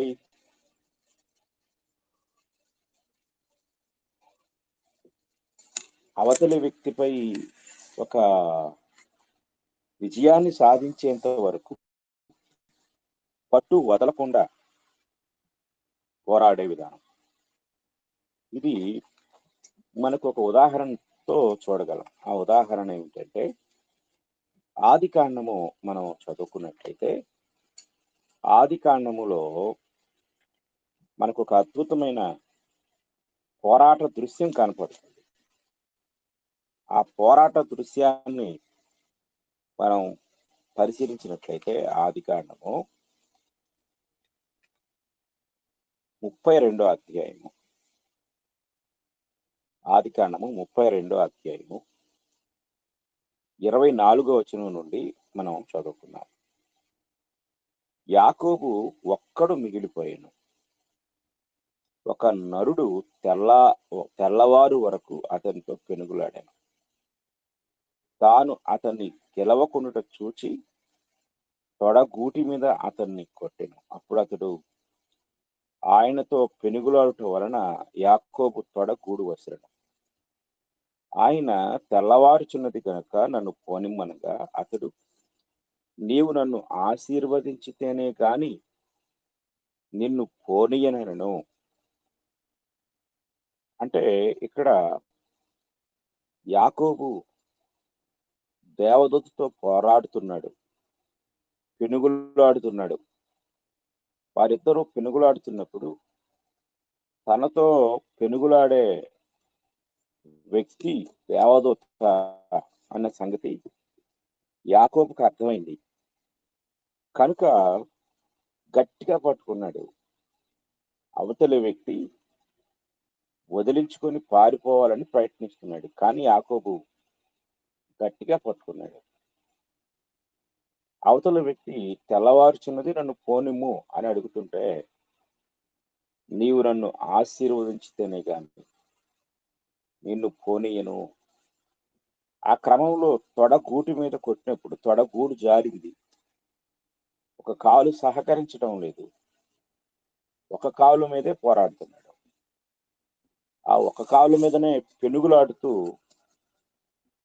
నీవు నన్ను ఆశీర్వదించేంత వరకు నేను నిన్ను పోనీయను అని చెప్పి ఎట్టకేలకు చివరికి ఆశీర్వదించబడిన తరువాతని వదిలిపెట్టాడు. ఇది పోరాటం, ఇది పెనుగులాట. మనం కూడా ప్రార్థనలో పోరాడవలసిన వారమై దేవునితో మనము, ఇది ఒక ఫైట్ కాదు. పోరాటం అంటే దేవుని మీద యుద్ధం చేసేది కాదు. దేవుని సహాయాన్ని పొందేంత వరకు కూడా దేవుని పట్టు వదలకుండా మనము చేసే ప్రార్థన, ఇది మనం జాగ్రత్తగా గమనించవలసిన వారమై ఉన్నాం. కనుక ప్రార్థన అనేది ఒక పెనుగులాట లేక ఒక పోరాటం. కొలసి సంఘం కొరకు ప్రార్థనలో పెనుగులాడుతూ ఉన్నాడు, ప్రార్థనలో పోరాడుతూ ఉన్నాడు. ఇది మనం జాగ్రత్తగా గ్రహించవలసిన వారమై ఉన్నాం. కనుక మనము ప్రార్థించేటప్పుడు దానిని పొందేంత వరకు కూడా ప్రార్థిస్తూనే ఉండాలి. ప్రార్థనకు క్రొత్త నిబంధనలో అపోస్తలులో ఒక గొప్ప మాదిరి అపోస్తలుడైన పౌలు గారు. అలాగే మనందరికీ గొప్ప మాదిరి ప్రభువైన యేసుక్రీస్తు వారు. ఆయన ప్రార్థన ఎలా ఉంది అనేది మనము జాగ్రత్తగా పరిశీలిస్తే మనకు ఒక గొప్ప ఉదాహరణ హెబ్రీ గ్రంథకర్త చెప్తాడు. హెబ్రీ గ్రంథకర్త ఆయన రాసిన పత్రిక 5వ అధ్యాయం, హెబ్రీలకు రాసిన పత్రిక 5వ అధ్యాయం 7వ వచనం మనకి ఇలా తెలియజేస్తుంది. హెబ్రీలకు రాసిన పత్రిక 5వ అధ్యాయం 7వ వచనం, శరీరధారి అయి ఉన్న దినములలో మహారోదనముతోనూ కన్నీళ్లతోనూ తన్ను మరణము నుండి రక్షింపగలవానికి ప్రార్థనలను యాచనలను సమర్పించి భయభక్తులు కలిగి ఉన్నందున ఆయన అంగీకరింపను. ఆయన కుమారుడయుండి తాను పొందిన శ్రమల వలన విధేయతను నేర్చుకున్నాను.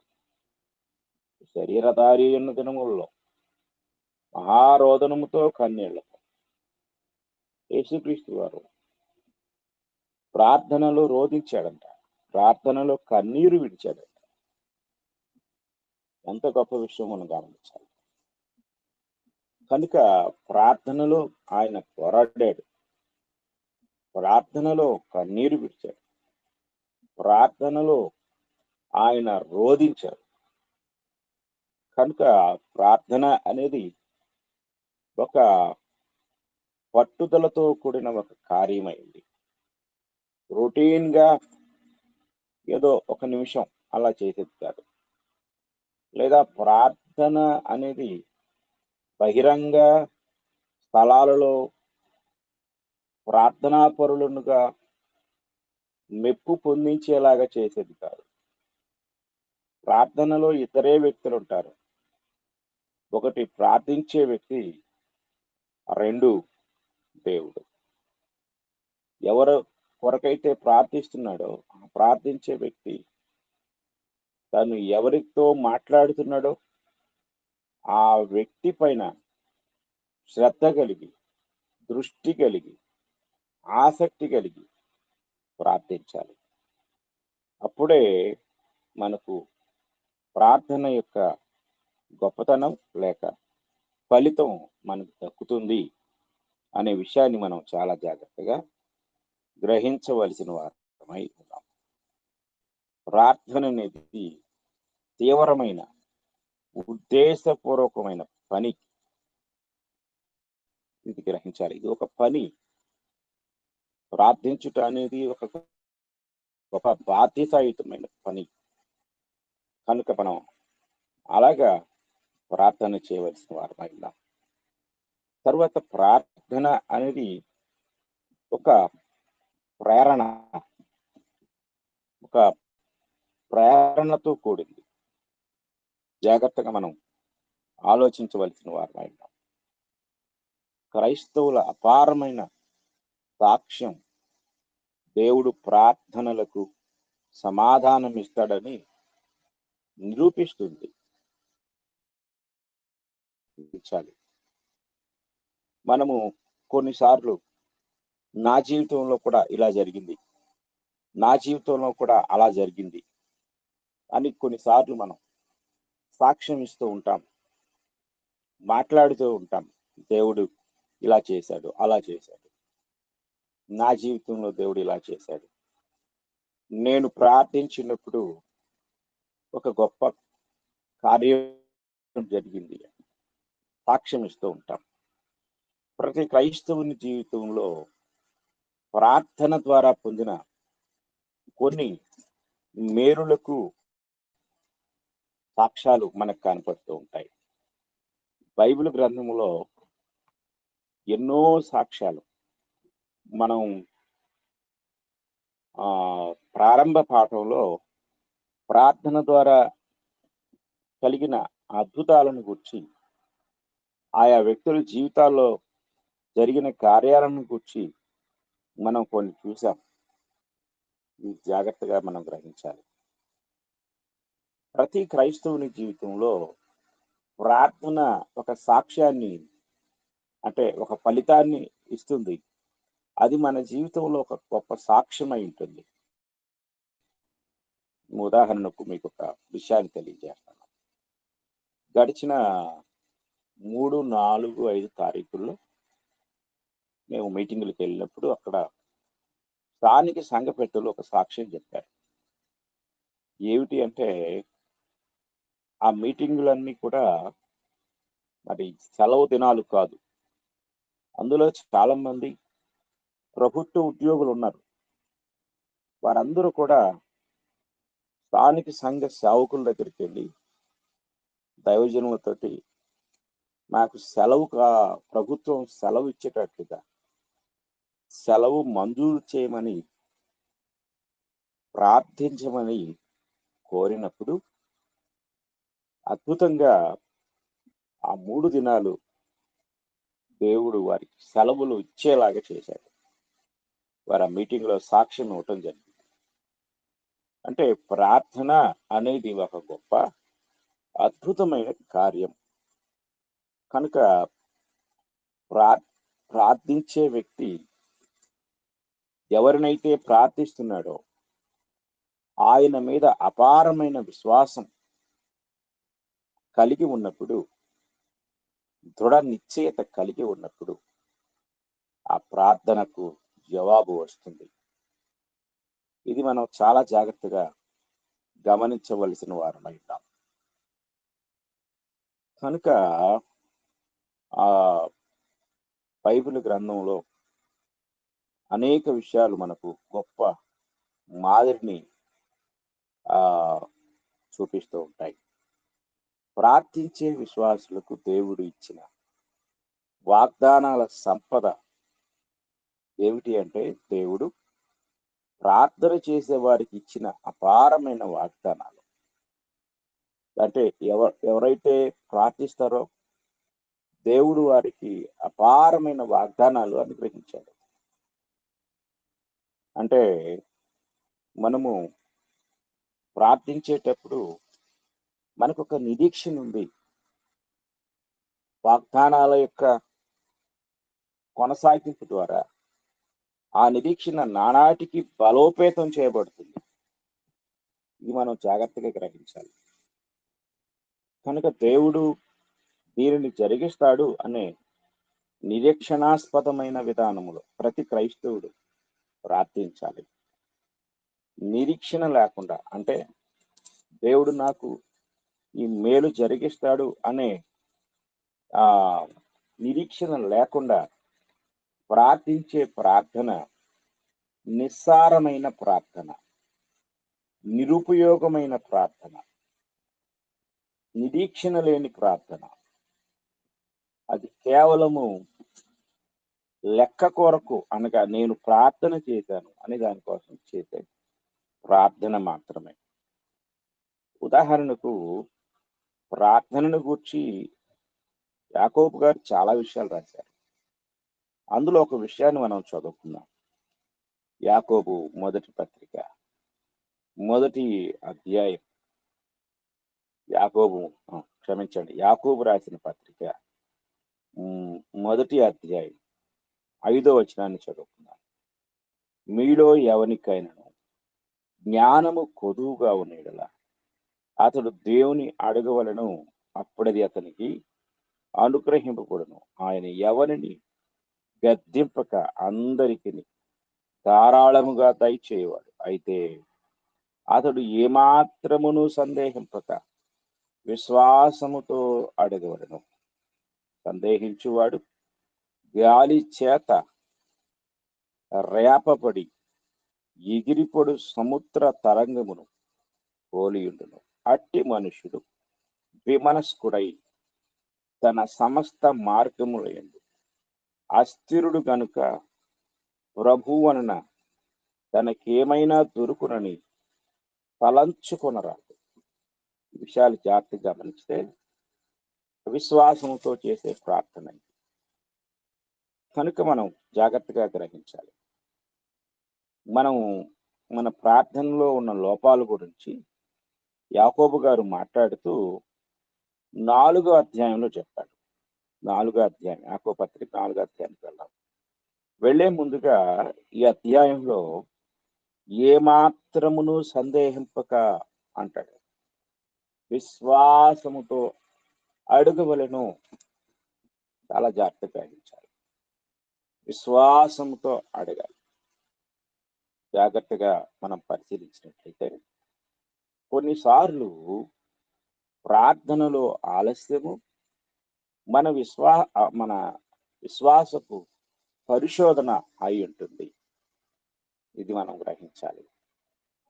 మన విశ్వాస పటిష్టతను తెలియచేసేది పరిపూర్ణముగా మనము ప్రార్థనలో విశ్వాసాన్ని కలిగి ఉండుట. మనం ఎప్పుడైతే అవిశ్వాసంతో ప్రార్థిస్తామో ఎప్పటికీ దాన్ని పొందలేము. ఇది గ్రహించాలి. అవిశ్వాసంతో చేసే ప్రార్థన అంటే ఒక పెద్ద దైవజనుడు చేసిన, విశ్వాసంతో చేసే ప్రార్థన ఒక చిన్న సాధారణమైన విశ్వాసి చేసిన ఫలితాలు మాత్రం రెండు ఒకటే.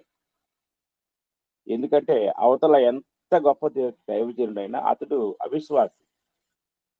ఇక్కడ రెండవది ఇక్కడ ఎంత చిన్న విశ్వాస అయినా ఇతడి ప్రార్థనలో విశ్వాసం ఉంది. దేవుడు వ్యక్తులను చూడడు, కానీ విశ్వాసాన్ని మాత్రమే చూస్తూ ఉంటాడు. చూడండి, ప్రార్థన అనేది విశ్వాసంతో చేయాలి. తర్వాత ప్రార్థన అనేది మంచి ఉద్దేశములతో ప్రార్థించాలి. మంచి ఉద్దేశం, మన ప్రార్థనలో మంచి ఉద్దేశం ఉండాలి. దురుద్దేశంతో ప్రార్థించకూడదు. ప్రార్థన ఒక మంత్ర ప్రయోగం లాంటిది కాదని నేను మీకు మొదట చెప్పాను. మాంత్రికుడు ఆ మంత్ర ప్రయోగాన్ని చెడు కోసమే వాడతాడు, దురుద్దేశంతోనే. అలాగా క్రైస్తవులమైన మనం అలా ప్రార్థించకూడదు. మంచి ఉద్దేశంతో. యాకోబు రాసిన పత్రిక 4వ అధ్యాయము 3వ వచనాన్ని మనం చదువుకుందాం.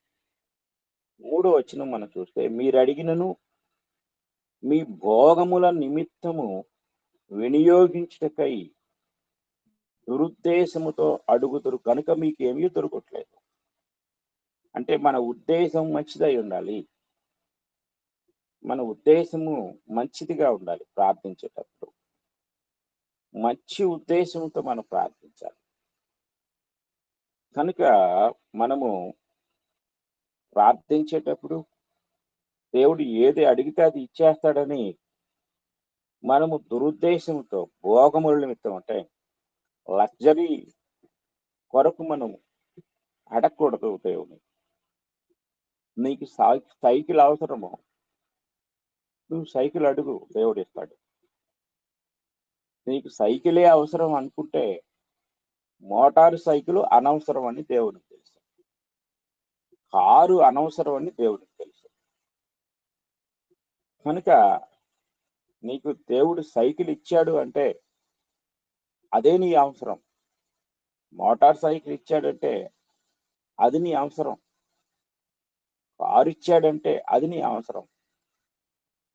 మనం అనవసరంగా, అంటే అవసరం లేని వాటి వరకు ప్రార్థించినప్పుడు అవసరం ఉన్న వాటిని కూడా పొందలేం. మనం ప్రార్థించేటప్పుడు దేవుడు ఒక ఏటీఎం మిషన్ కాదని నేను నిన్న చెప్పాను. ఏటీఎం మిషన్ దగ్గర మనము డబ్బును తీసుకున్నట్లుగా, మన అవసరాల కొరకు డబ్బును వినియోగించుకున్నట్లుగా దేవుని ప్రార్థన ద్వారా వినియోగించుకోకూడదు. అలాంటి ఆలోచన తప్పు ఆలోచన. కనుక మనం ప్రార్థించేటప్పుడు జాగ్రత్త కలిగి ఉండాలి. ఇంకొక విషయం ఏంటంటే, మనం అడిగినప్పటికీ దేవుడు అడిగినవన్నీ ఇవ్వడం. ఆయన ఏమిస్తాడు అంటే, ఫిలిప్పీలకు రాసిన పత్రిక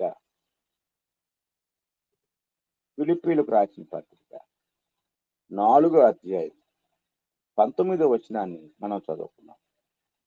ఫిలిప్పీలకు రాసిన పత్రిక 4వ అధ్యాయం 19వ వచనాన్ని చూస్తే, కాగా దేవుడు తన ఐశ్వర్యము చొప్పున క్రీస్తు యేసునందు మహిమలో మీ ప్రతి అవసరము తీర్చును. జాగ్రత్త గ్రహించాలి. అవసరాన్ని తీరుస్తాడు దేవుడు. అనవసరమైన వాటిని దేవుడు ఇవ్వడు. మనం జాగ్రత్తగా గ్రహించాలి. మన పిల్లలు ఎన్నో అడుగుతూ ఉంటారు. మనం కేవలం అవసరమైన వాటిని ఇస్తాం. కొన్నిసార్లు వాటిని ఇవ్వడానికి కూడా మనం ఆలోచన చేస్తాం. అది మన ఆర్థిక బలహీనతను బట్టి కావచ్చు, ఇక ఏదైనా కారణం కావచ్చు. కానీ దేవుడైతే మనకు అవసరమైన వాటిని మాత్రమే ఆయన ఇస్తాడు అని మనం గ్రహించాలి. జాగ్రత్తగా మనం పరిశీలించాలి. మేము ఆదివారం ఆరాధనకు వెళ్ళేటప్పుడు మాకు ఒక చిన్న టీవీఎస్ లాంటి మోటార్ సైకిల్ ఉండేది. అందులో నలుగురం కూర్చునేవాళ్ళం. నేను, నా భార్య, అలాగే నా మొదటి కుమారుడు, పెద్ద కుమారుడు సీటు మీద కూర్చొని ముందు దానికి ఒక చిన్న తొట్టి లాంటిది ఉంటుంది. అందులో చిన్న కుమారుడు కూర్చునేవాడు. ప్రతి ఆదివారం దాని మీద మేము నలుగురు ప్రయాణిస్తూ ఉన్నప్పుడు నేను మా ఆవిడతో అనేవాడిని, దేవుడు కొంచెం పెద్ద బండి ఇచ్చేలాగా మనం ప్రార్థన చేద్దాం అంటే, మా ఆవిడ అనేది, వద్దు, నేనైతే ఎలా ప్రార్థన చేయను, బండి కోసం ప్రార్థన చేయను. ఎందుకంటే అది అవసరం అనుకుంటే దేవుడే ఇస్తాడు. ఇది అవసరం కాబట్టి దేవుడు ఇచ్చాడు. ఇది కూడా దేవుడు ఇచ్చింది. అది అవసరమయ్యే నాటికి, లేక అది అవసరం అని ఆయనకు అనిపించినప్పుడు ఆయన ఇస్తాడు. కనుక ప్రత్యేకించి మనం ప్రార్థన చేయొద్దు దానికోసం, నేనైతే చెయ్యను అని చెప్పింది. అది చాలా ఇరుక్కుగా కష్టంగా కూర్చొని తోలాల్సి వచ్చేది. అయినా సరే దేవుడు తగిన కాలం ముందు స్థానిక సంఘ సహోదరుల ద్వారా ఒక క్రొత్త బండిని, పెద్ద బండిని దేవుడు అనుగ్రహించాడు. ఆయన పరిచర్యలో ఆయన తగిన సమయం అందు ఆ యొక్క బండిని అనుగ్రహించడం జరిగింది. కనుక మనకేది అవసరమో ఆయనకు తెలుసు.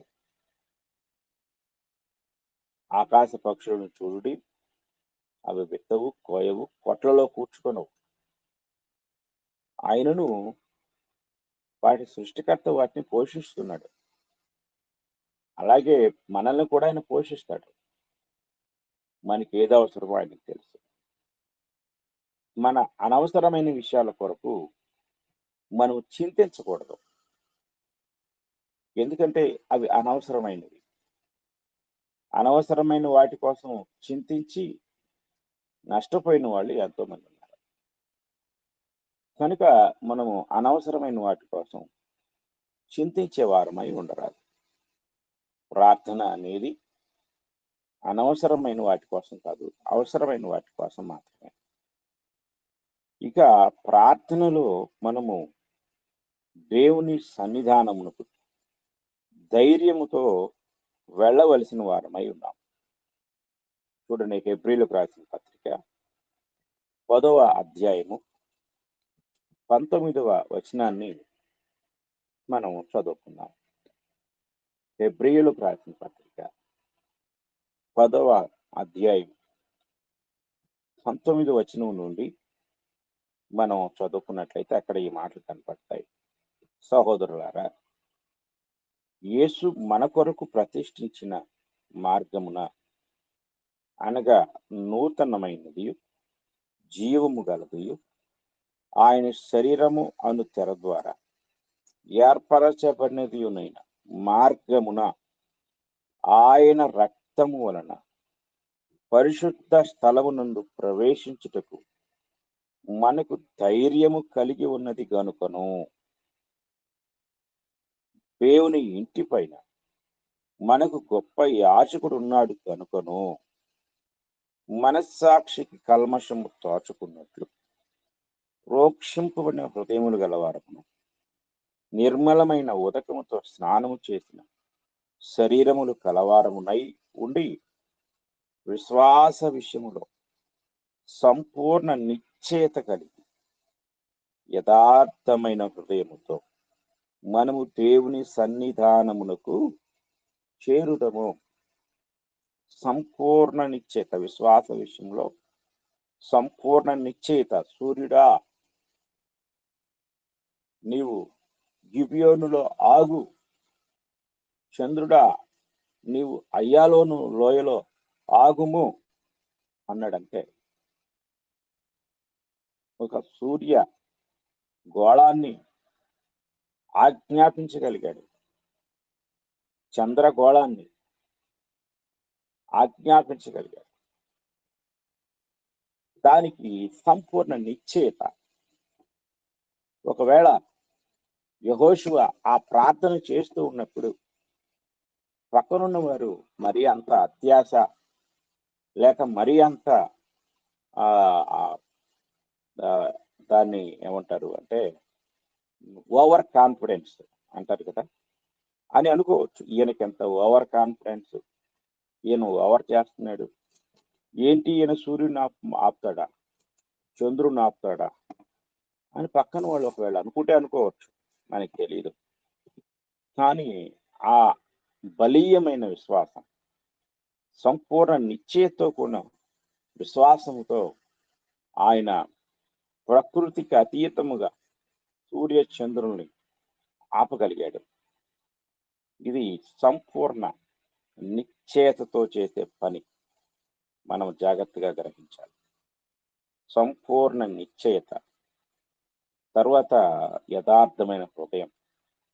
దేవుని సన్నిధిలో ప్రార్థించేటప్పుడు మనం కలిగి ఉండవలసిన లక్షణాలు ఇవి: సంపూర్ణ నిశ్చయత, గొప్ప విశ్వాసం, అలాగే యథార్థమైన హృదయం.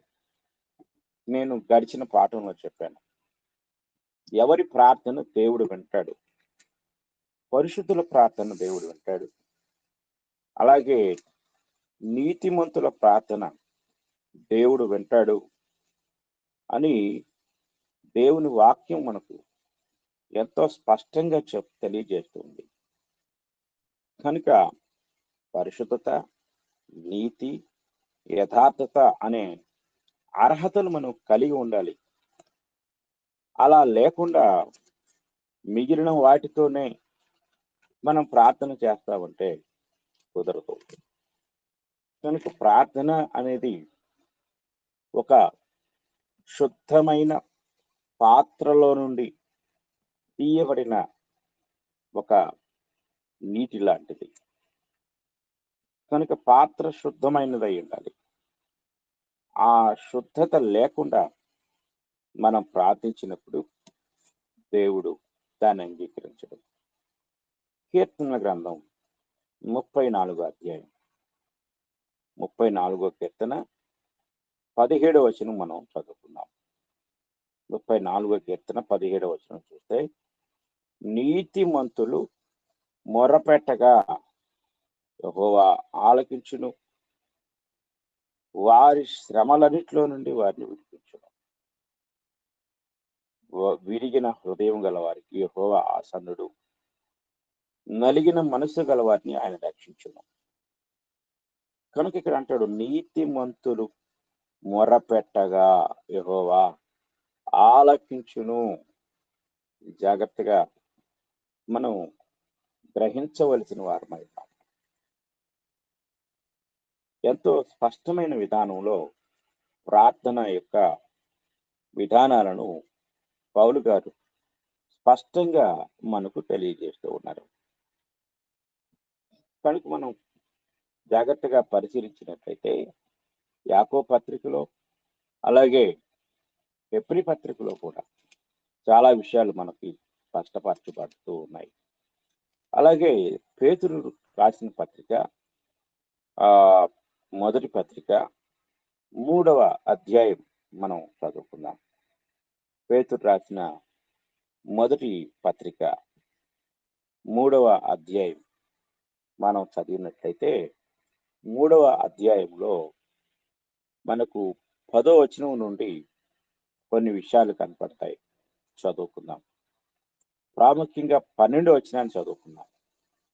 ప్రభు కన్నులు నీతిమంతుల మీదను, ఆయన చెవులు వారి ప్రార్థనల వైపునను ఉన్నవి గాని ప్రభు ముఖము కీడు చేయు వారికి విరోధముగా ఉన్నది. కనుక మనం గ్రహించినట్లయితే ప్రభు చెవులు వారి ప్రార్థనల వైపు, నీతిమంతుల ప్రార్థనలు.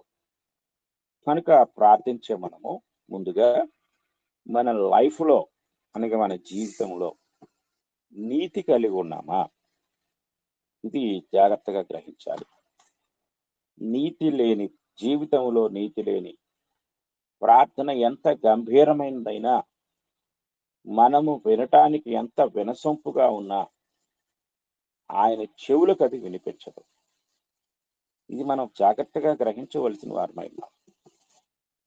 కనుక నీతిమంతుని ప్రార్థన బహు బలము గలదై ఉంటుంది అని మనం నిన్నటి దినాన్ని యాకోబు పత్రిక నుండి చూశాం.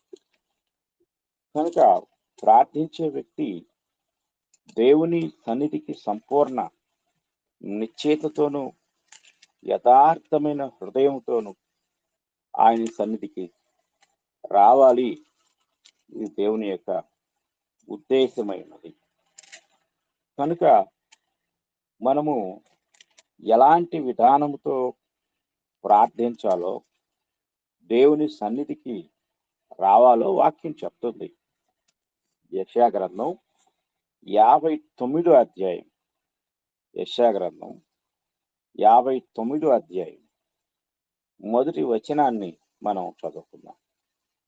మొదటి వచనాన్ని మనం చూస్తే, రక్షింప నేరక ఉన్నట్లు యెహోవా హస్తము కురుచ కాలేదు, విన నేరక ఉన్నట్లు ఆయన చెవులు మందము కాలేదు. మీ దోషములు మీకును మీ దేవునికి అడ్డముగా వచ్చెను. మీ పాపములు ఆయన ముఖమును మీకు మరుగుపరిచెను గనుక ఆయన ఆలకింపకున్నాడు. అంటే వినకుండా ఉన్నాడు. ఎందుకు ఆయన వినడం లేదు అంటే, ఎందుకు మన ప్రార్థనకు జవాబు రావడం లేదు అంటే, ఇక్కడ అంటున్నాడు, మీ దోషము మీకు మీ దేవునికి అడ్డముగా ఉంది. అంటే ప్రార్థించే వ్యక్తి దోషరహితుడుగా ప్రార్థించాలి, దోషము లేనివాడుగా ప్రార్థించాలి. కనుక నిర్దోషమైన ప్రార్థన దేవునికి అంగీకారముగా ఉంటుంది అనే సంగతి మనం జాగ్రత్తగా గ్రహించవలసిన వారమై ఉన్నాం. దేవుని వాక్యాన్ని మనం పరిశీలించినట్లయితే, ప్రార్థన గురించి మనం ధ్యానిస్తున్న ఈ విషయాలన్నీ కూడా మనము స్పష్టముగా గ్రహించవలసిన వారమై ఉన్నాం. మన ప్రార్థనను గూర్చి దేవుడు ఎంత బాధ్యత కలిగి ఉన్నాడు అంటే, రోమీలకు రాసిన పత్రిక 8వ అధ్యాయం 26వ వచనం మనకి ఈ విషయాలు తెలియజేస్తుంది. రోమీలకు రాసిన పత్రిక 8వ అధ్యాయం 26వ వచనాన్ని మనం చదువుతున్నాం. అటువలే ఆత్మయు మన బలహీనతను చూచి సహాయము చేయుచున్నాడు. ఏలయనగా మనము యుక్తముగా ఎలాగూ ప్రార్థన చేయవలనో మనకు తెలియదు కానీ, ఉచ్చరింప శక్యము కాని మూలుగులతో ఆ ఆత్మ తానే మన పక్షముగా విజ్ఞాపనము చేయుచున్నాడు. అంటే ఒకవేళ మనం ఎలా ప్రార్థించాలో తెలియనప్పటికీ, మన పక్షముగా దేవునికి మొరపెట్టే ఒక ఆదరణకర్త మన కొరకు నియమించబడ్డాడు. ఆయన మన కొరకు ప్రార్థన చేస్తాడు. ఉచ్చరింప శక్యము కాని మూలుగులతో ఆ ఆత్మ తానే మన పక్షముగా. పరిశుద్ధాత్మునికి తెలుసు ఎలా ప్రార్థించాలో. కనుక ఆయన మన కోసం ప్రార్థన చేస్తూ ఉన్నాడు, మన కోసం విజ్ఞాపన చేస్తూ ఉన్నాడు. చాలా జాగ్రత్తగా మనం గ్రహించాలి. కనుక మనము ఆలోచించినట్లయితే, అలాగే ప్రభువైన యేసుక్రీస్తు వారు కూడా మన కొరకు విజ్ఞాపన చేస్తూ ఉన్నాడు. మన కొరకు ఆయన భూమి మీద ఉన్నప్పుడు విజ్ఞాపన చేస్తున్నాడు, ప్రార్థన చేస్తూ ఉన్నాడు. అలాగే ఆయన తండ్రి సన్నిధిలో ఉండి కూడా ఆయన మన కొరకు విజ్ఞాపన చేస్తున్నాడు. రోమీలకు రాసిన పత్రిక 8వ అధ్యాయం, రోమీలకు రాసిన పత్రిక 8వ అధ్యాయం 34వ వచనాన్ని చదువుకుందాం. శిక్ష విధించు వాడెవడు? చనిపోయిన క్రీస్తు యేసే. అంతేకాదు, మృతుల్లో నుండి లేచిన వాడును, దేవుని కుడిపార్శ్వమున ఉన్నవాడును, మన కొరకు విజ్ఞాపనము కూడా చేయువాడును ఆయనే. కనుక ఒకవైపు పరిశుద్ధాత్ముడు విజ్ఞాపన చేస్తూ ఉన్నాడు, మరొక వైపు ప్రభువైన యేసుక్రీస్తు వారు విశ్వాసం విజ్ఞాపన చేస్తూ ఉన్నాడు. కనుక ప్రార్థనలో వీరందరూ మనకు మాదిరిగా ఉన్నారు.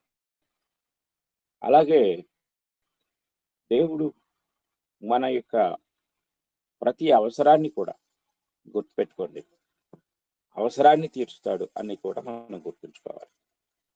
అలాగే ఇక్కడ మనం పొందే ప్రతి దానికి ఒక పెట్టుబడి అనేది ఉంది. అంటే మనము ఎంత డబ్బు ఖర్చు పెట్టగలమో అంత ఆ డబ్బుకు సమానమైన విలువ కలిగిన వస్తువులను మనం సంపాదించగలం లేదా కొనుక్కోగలం. అంటే మనము ఎంత ధనాన్ని వెచ్చించగలుగుతామో అన్ని వస్తువులు కొనగలం. అంటే మనం కొనే వస్తువుల యొక్క లగ్జరీ, లేక వాటి నాణ్యత, లేక వాటి యొక్క గొప్పతనం మనము ఖర్చు చేసే ధనం మీద ఆధారపడి ఉంటుంది. అలాగే విశ్వాసము మనం ఎంత కలిగి ఉంటే అంత గొప్ప వాటిని దేవుని యొద్ద నుండి మనం పొందగలుగుతాం. మార్క్స్ వార్త 9వ అధ్యాయం 23వ వచనంలో అక్కడ ప్రభువు చెప్తూ ఉంటాడు,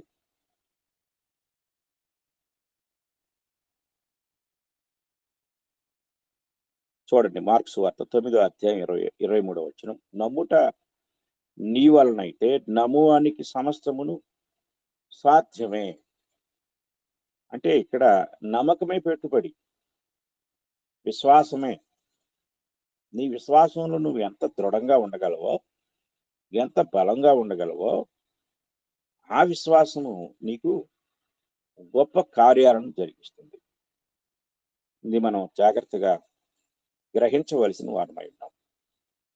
అవిశ్వాసంతో ఉన్నప్పుడు ఇశ్రాయేలీలు ఎర్ర సముద్రం దగ్గర తిరిగి వెళ్ళిపోవాలని, ఐగుప్తీయులకు బానిసలవ్వాలని అనుకున్నారు. కానీ యెరికో దగ్గరకు వచ్చిన తర్వాత వారు విశ్వాసంతో బలమైన దృఢమైన యెరికో గోడలు కోల్చగలిగారు. అంటే విశ్వాసము, అవిశ్వాసము, అల్ప విశ్వాసము, ఇవన్నీ కూడా ప్రార్థనలో మనం పొందే వాటికి సంబంధించిన గొప్ప మాదిరికరమైన విధానాలు. కనుక మనము ప్రార్థించేటప్పుడు ఆయన మనకు తప్పకుండా జరిగిస్తాడు. కొన్నిసార్లు ఆయన లేక దేవుడు మనకు అనుగ్రహించేవి ఎలా ఉంటాయంటే, ఎఫెసీ పత్రిక 3వ అధ్యాయం 20వ వచనం ఇలా మనకు తెలియజేస్తుంది.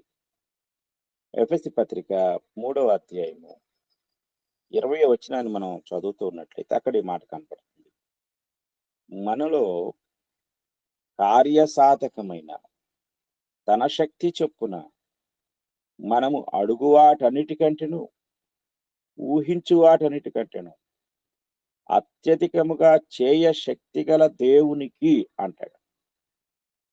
జాగ్రత్తగా మనం గ్రహించాలి. దానికి పై వచనములో జ్ఞానమునకు మించిన క్రీస్తు ప్రేమను తెలుసుకున్నటకును తగిన శక్తి గలవారు కావాలననియు ప్రార్థించుచున్నాను. ప్రార్థన తెలియజేస్తూ పౌలు గారు, నేను ప్రార్థిస్తున్నాను, నా ప్రార్థనకు జవాబిచ్చే దేవుడు ఎలాంటి వాడంటే అడిగే వాటన్నిటికంటే ఊహించే వాటన్నిటికంటే కూడా అత్యధికముగా చేయ శక్తి కలిగిన దేవుడు ఆయన. కనుక ఆయనకు చేతగానిదంటూ ఏం లేదు. ప్రతిదీ అత్యధికముగా ఆయన చేయగలిగిన శక్తి కలిగిన దేవుడు. కనుక ఈ ఉదయకాల సమయంలో మనము ప్రార్థన విషయంలో ఇలాంటి గొప్ప ఉదాహరణలు మనం చూడగలం.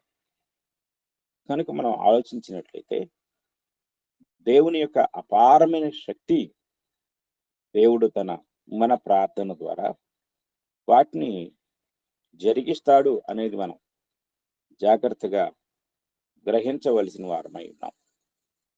కనుక వాక్యాన్ని మనం చాలా జాగ్రత్తగా పరిశీలించినట్లయితే మన జీవితాల్లో అపారమైన కార్య సాధన జరుగుతుంది. అది ప్రార్థన ద్వారా. కనుక ప్రార్థన గూర్చి మనం అందరము ఒక గొప్ప అవగాహన కలిగిన వారమై ఎలా ప్రార్థించాలో, ఎప్పుడు ప్రార్థించాలో, ఎందుకు ప్రార్థించాలో, ఎవరికి ప్రార్థించాలో, వీటన్నిటినీ మనము గ్రహింపు కలిగి ఉండాలి. గ్రహింపు లేకుండా మనం ప్రార్థన చేస్తే ఆ ప్రార్థన నిష్ప్రయోజనమై ఉంటుంది. కనుక వాక్యం ద్వారా దేవుడు మనకు అనుగ్రహించే ప్రార్థనను జాగ్రత్తగా మనం గ్రహించి అలాంటి విధానంలో మనం ప్రార్థించాలని, ప్రార్థించి గొప్ప ఫలితాలు పొందుకోవాలని మీకు తెలియజేస్తూ ఈ మాటలు ముగిస్తున్నాను. ఇంతవరకు శ్రద్ధగా విన్నాను. మీ అందరికీ నా హృదయపూర్వకమైన వందనములు తెలియజేస్తూ ఉన్నాను.